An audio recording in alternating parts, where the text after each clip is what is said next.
Alors en France, on va parler du Front National, du nouveau Front, enfin du pseudo nouveau Front National. La question est là.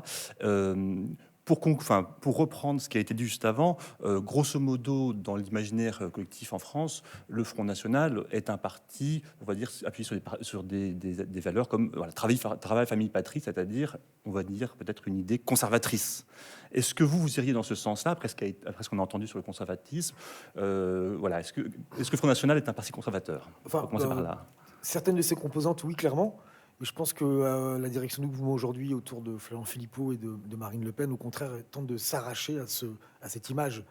Mais il est vrai qu'il y a, notamment aux côtés de Marion Maréchal Le Pen, une tendance conservatrice clairement identifiable, conservatrice ou néo-réactionnaire, ou enfin en tout cas teintée d'une vision hiérarchique et autoritaire de la société, avec tout un héritage qui est ce que j'ai essayé d'identifier, qui est un peu celui du catholicisme social.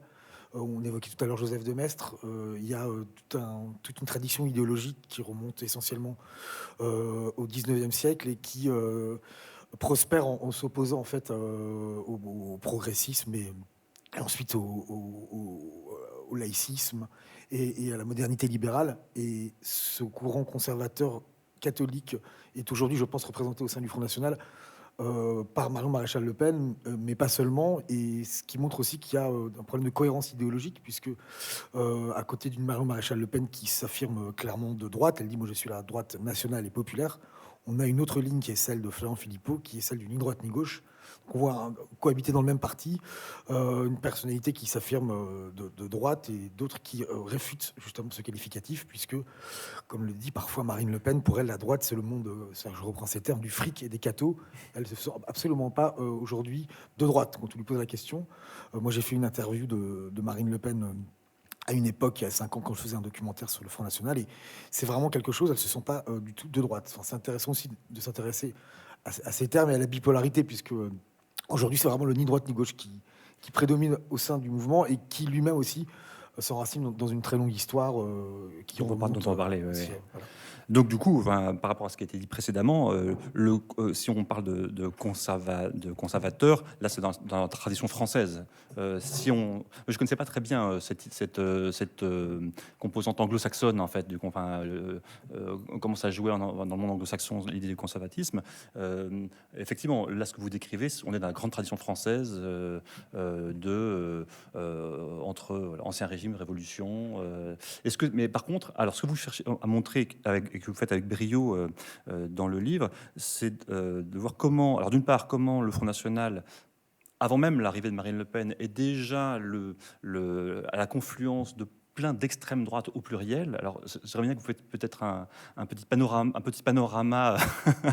Vous le faites d'ailleurs dans le livre, un panorama de ces héritages divers et variés et qui sont des fois contradictoires les uns vis-à-vis des autres. Est-ce que vous pouvez nous faire alors peut-être un petit panorama assez rapide de ces différents courants historiques très très forts qui ont conduit à la création du Front National en 73, c'est ça, 72, et puis dans un deuxième temps on parlera qui est le cœur du sujet, c'est-à-dire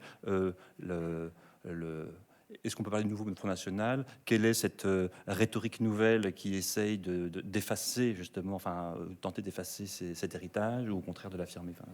Alors, en fait, ce qui est intéressant, c'est le nouveau Front National, celui depuis 2011, donc Marine Le Pen a repris les commandes du parti.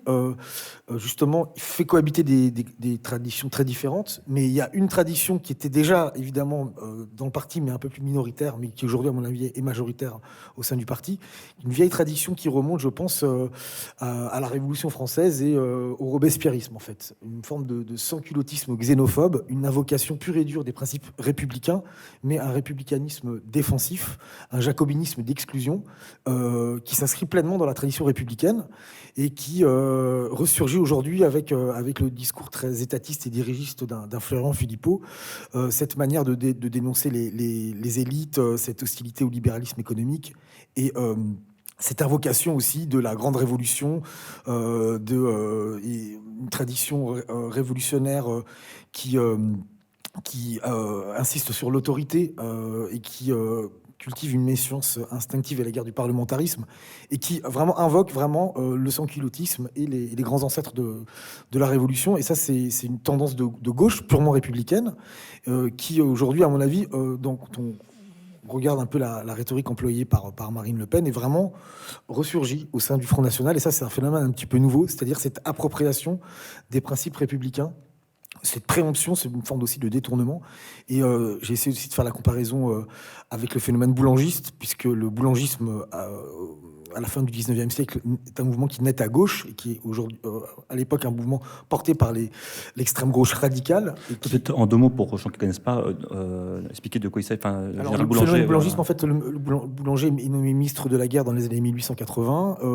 Il est au début un protégé de Georges Clémenceau. Il s'inscrit vraiment par rapport à ses sensibilités à l'époque plutôt vraiment à gauche. C'est un républicain. Et il va voir converger autour de lui différentes forces d'opposition au régime de la Troisième République. D'abord, cette gauche cocardière, tributaire d'un républicanisme autoritaire et archaïque, qui d'ailleurs puise ses racines aussi dans des courants comme le blanquisme, qui sont des courants d'extrême gauche qui innervent vraiment la vie politique française au XIXe siècle. Et au début, donc, ses soutiens viennent de la gauche, et puis petit à petit, il va voir s'agréger autour de lui d'autres forces, notamment la droite royaliste, et il va fédérer quand même à ce moment-là cette hostilité au régime républicain. Et ça va être une histoire assez courte, puisque la stratégie de défense républicaine fait que le régime de la Troisième République va se défendre, et Boulanger va être exilé puis conduit au suicide. Ce mouvement a été assez éphémère, mais il voit vraiment surgir dans ces années 1880 le nationalisme moderne tel qu'on le connaît, enfin le premier vrai populisme à la française, avec un discours extrêmement républicain, un discours hostile aux étrangers, un discours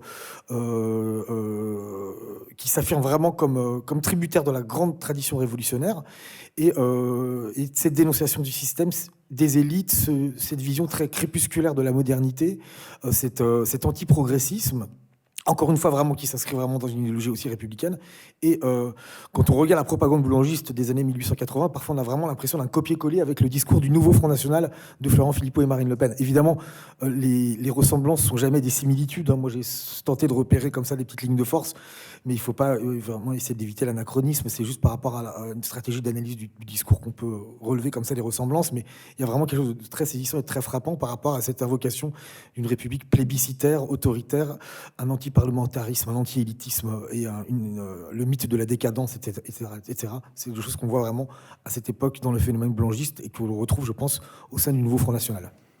Alors, dans votre livre, moi, ce qui m'a intéressé, c'est qu'il ne vise pas seulement à établir la réalité substantielle du Front National aujourd'hui, mais plutôt à pallier des manquements, que ce soit politiques ou journalistiques aujourd'hui, dans la constitution de ce parti. C'est-à-dire que, là vous le dites très bien, c'est-à-dire que quand le Front National se déplace, ou se déplaçait, c'est de moins en moins vrai, dans un meeting dans telle ou telle ville, il y a toujours eu des contre-manifestations et il y a toujours eu des slogans, des gens à gauche, les gens se mobilisaient et grosso modo c'était sur une ligne antifasciste. On disait voilà, pas de fachos dans la ville, etc. C'était des slogans dans les années 70, 80 principalement. Or, en s'en tenant là, dans cette opposition-là, c'est comme si on faisait... finalement, ça passe à côté du sujet, de certaine manière, puisque c'est ce que vous avez montré, c'est-à-dire que le Front National, aujourd'hui, a essayé d'écarter, en tout cas, les groupuscules fascistes, alors même s'ils sont encore présents, on peut peut-être en parler, mais... et du coup, c'est très compliqué, c'est-à-dire de dire, ben voilà... comme si la gauche était aphone devant ce phénomène du nouveau Front National. Alors, est-ce que vous pouvez nous en dire un mot de ça? Oui, c'est aussi intéressant à décrypter. J'essaie de le faire un tout petit peu, mais ça mériterait un livre à part entière. C'est aussi d'étudier les stratégies d'argumentation, d'opposition au Front National. Et on note une forme d'épuisement des stratégies argumentatives pour combattre ce mouvement, puisque je pense que la grille de lecture qui prédomine encore, je pense aujourd'hui, qui est la grille de lecture antifasciste, n'est plus opérante en fait. Elle l'était sans doute à une époque, même si j'essaie de montrer qu'il y a justement des éléments néofascistes qui aujourd'hui sont présents à l'intérieur du logiciel frontiste, notamment l'héritage du nationalisme révolutionnaire qui revient en force. Mais c'est un héritage un petit peu qui n'est pas mis en avant en tant que tel, mais il est vrai qu'il y a un discours hérité des années 1980, qui est un discours, une grille de lecture antifasciste pour combattre le Front National, qui n'est plus opérant, puisqu'aujourd'hui, le Front National, avec un parti militant, l'électorat s'est élargi, et il faut, je pense, faire un effort de réflexion pour essayer de décrypter, de déchiffrer ce mouvement, sans emprunter à cette facilité d'une grille de lecture antifasciste. Il y a aussi cette comparaison qui est souvent faite avec les années 30, c'est-à-dire c'est vraiment la décennie repoussoir. On essaie de trouver des points de convergence avec les années 30. Et moi, j'ai essayé de revenir à la fin du 19e. Je trouve qu'il y avait des éléments de comparaison plus intéressants avec le phénomène boulangiste, justement, qu'avec les années 30. Justement, sur les années 30, est-ce que vous pouvez nous faire un peu la photographie de ce que c'était les mouvements d'extrême droite dans les années 30, avec autour de la figure surtout de Maurras, parce qu'il est vraiment le grand fantôme de l'extrême droite française, et en quoi les comparaisons journalistiques avec ces années 30 peuvent jouer ou pas aujourd'hui? Il y a une comparaison journalistique qui est très souvent opérée avec les années 30, c'est-à-dire on évoque le temps des ligues, des émeutes nationalistes du 6 février 34, du fascisme avec des mouvements comme le PPF de Jacques Doriot.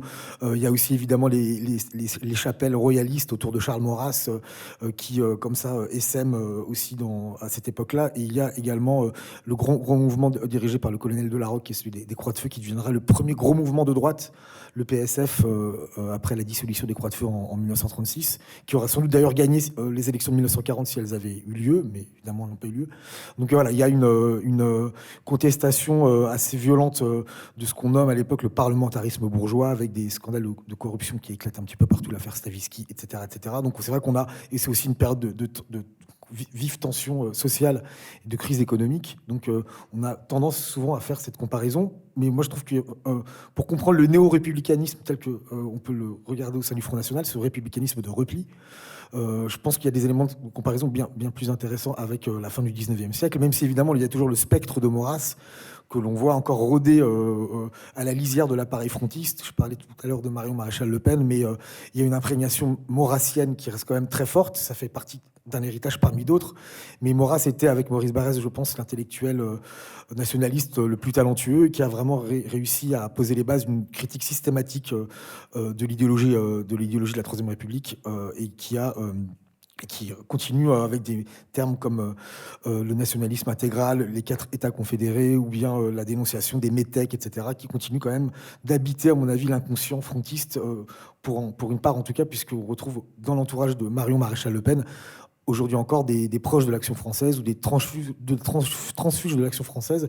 Marion Maréchal Le Pen, il faut savoir qu'au contraire de sa tante, elle aime lire, elle aime échanger avec des intellectuels, elle se passionne pour l'histoire des idées politiques, et elle a un outillage mental, je pense, plus convaincant que celui de sa tante. C'est-à-dire qu'elle va vraiment se pencher sur les textes. Je pense qu'elle a lu Maurras, même si elle ne le cite jamais. Mais il y a chez elle vraiment une volonté d'inscrire son idéologie réactionnaire dans un terreau historique. Et donc elle s'informe beaucoup sur le sujet. Elle a de plus... Marion Maréchal Le Pen, une manière d'affirmer des options idéologiques extrêmement conservatrices. Pour le coup, elle dit « Nous sommes l'anti-génération 68, nous voulons un dieu, nous voulons des maîtres. » Voilà. Ça, ce sont vraiment les mots de Marion Maréchal Le Pen, une sorte de rêve d'autorité avec une sorte de nostalgie aussi d'un âge d'or, pré-industriel, et puis aussi une hostilité par rapport à la République, puisque Marion Maréchal Le Pen dit souvent qu'elle est saoulée par les valeurs républicaines. Voilà, comme ça, voilà, il y a une imprégnation un peu maurassienne autour d'elle, mais pas seulement, puisqu'elle subit également l'influence de la mouvance identitaire ou des transfuges de la droite classique qu'on peut également voir dans son entourage, parce que le Front National, en fait, c'est une sorte de millefeuille idéologique. Il y a vraiment un problème de cohérence, j'en parlais, et on voit cohabiter comme ça des influences souvent très très contradictoires. Alors justement, là, peut-être que la figure de Maurras permet vraiment de pointer cette contradiction, puisque ce qu'on appelait l'extrême droite, avant, je ne parle pas du Front National, mais je parle de la tradition d'extrême droite en France, qui remonte à loin. Maurras est vraiment une figure de pilier ou de repère très important. Grosso modo, c'est quand même effectivement quelqu'un qui est anti-républicain, qui cultive une idéologie plutôt aristocratique, catholique, anti-progressiste, très affirmée, évidemment très très xénophobe, antisémite, etc. une partie du Front National peut tout à fait se reconnaître là-dedans, mais par exemple, aujourd'hui, dans le programme ou dans le discours officiel, en tout cas du Front National, porté par Marine Le Pen par exemple, il y a une vraie contradiction, c'est-à-dire que on l'a bien vu avec les mouvements de la Manif pour tous, par exemple, là où on aurait pu penser que le Front National est aux premières lignes, avec pour le coup l'idée maurassienne de défense de la famille, pour le coup, traditionnelle, catholique, etc. Ils ont été très en retrait, c'est-à-dire qu'on a bien compris quand même au sein même de ce parti-là la version aristocratique ou populiste ne pouvait pas forcément cohabiter. C'est-à-dire qu'il y a un populiste, il y a une version aristocratique d'extrême droite, mais que ça marche pas ensemble. Ça peut pas marcher ensemble. Encore une fois, ça dépend de quel Front National on parle, puisque c'est vrai que Marine Le Pen et Florent Philippot n'ont pas souhaité participer au cortège de la Manif pour tous, par exemple. On a vu dans ces cortèges Marion Maréchal Le Pen, Bruno Gollnisch, Gilbert Collard et d'autres cadres frontistes qui y sont allés quand même assez nombreux. Et c'est vraiment intéressant cet épisode de la Manif pour tous en janvier 2013, parce que ça fait vraiment surgir la contradiction qui est aujourd'hui, à mon avis, très présente au sein du Front National entre deux lignes, la ligne ni droite ni gauche et la ligne à droite toute, qui serait celle de Marion Maréchal Le Pen. Et on voit bien qu'il y a eu un vrai problème au sein du bureau politique, au sein du Front National. Fallait-il y aller ou pas?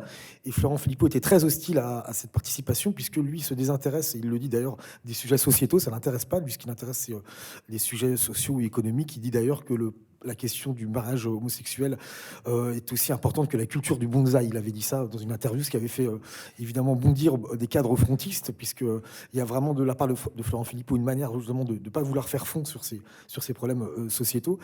Tandis qu'on a vu un autre Front National autour de Marion Maréchal Le Pen, traditionnaliste, ultra-catholique. Et on a vu d'ailleurs c'est le surgissement médiatique, en quelque sorte, de Marion Maréchal Le Pen, qui va devenir un peu l'égérie de ces mobilisations conservatrices consécutives au projet de loi Taubira. Et on voit bien d'ailleurs que il y a un motif de crispation qui souligne encore une fois les contradictions de ce parti. Il y a vraiment des acteurs qui ont des sensibilités politiques très divergentes, selon moi. Il y a un autre sujet qui est encore peut-être plus là où, c'est plus patent encore cette divergence. On a parlé justement avec le livre précédent sur la question économique. C'est-à-dire que on a tout un discours autour d'un État fort, c'est-à-dire régalien, autoritaire, etc. Et on sait très bien que Jean-Marie Le Pen, donc père, était plutôt dans ses propositions très libéral, au sens ultra-libéral, sur un plan économique. On a du mal à comprendre ce que l'extrême droite propose, en fait, dans cette alternative entre un dirigisme très fort ou un libéralisme, ou un libertarisme presque à l'américaine, qui est porté par certaines composantes du Front National. Enfin, dans les années 1980, en effet, Jean-Marie Le Pen se définissait comme le Reagan français. Il avait un discours économique extrêmement libéral. Et le changement, en fait, date des années 1990. C'est la fin de la chute du mur de Berlin, etc. Et puis aussi le moment où le Front National commence vraiment à gagner du terrain dans l'électorat ouvrier. Et il y a une réorientation qui est décidée en 1995. Et je pense que Marine Le Pen est tributaire de cette réorientation, qui est, encore une fois, c'est le surgissement du slogan ni droite ni gauche, qui a lieu à l'université d'été du Front National en 1995, et qui est d'ailleurs paradoxalement inventé par Samuel Maréchal, qui est le père biologique de Marion Maréchal Le Pen. Mais Marion Maréchal Le Pen, pour le coup, ne va pas reprendre cette part de l'héritage. Et donc ce discours ni droite ni gauche commence à vraiment développer toute une analyse en matière économique, donc, avec une espèce très interventionniste, étatiste, dirigiste, etc. Et aujourd'hui, le Front National a systématisé un peu cette approche. Mais il y a aussi au sein du mouvement, encore une fois, des tendances qui sont très différentes. Et Marion Maréchal Le Pen, par exemple, ou Bruno Gollnisch se veulent plus libéraux sur le plan économique et plus conservateurs aussi en matière sociale. Donc, encore une fois, ce sont ces sensibilités divergentes qui tentent de cohabiter.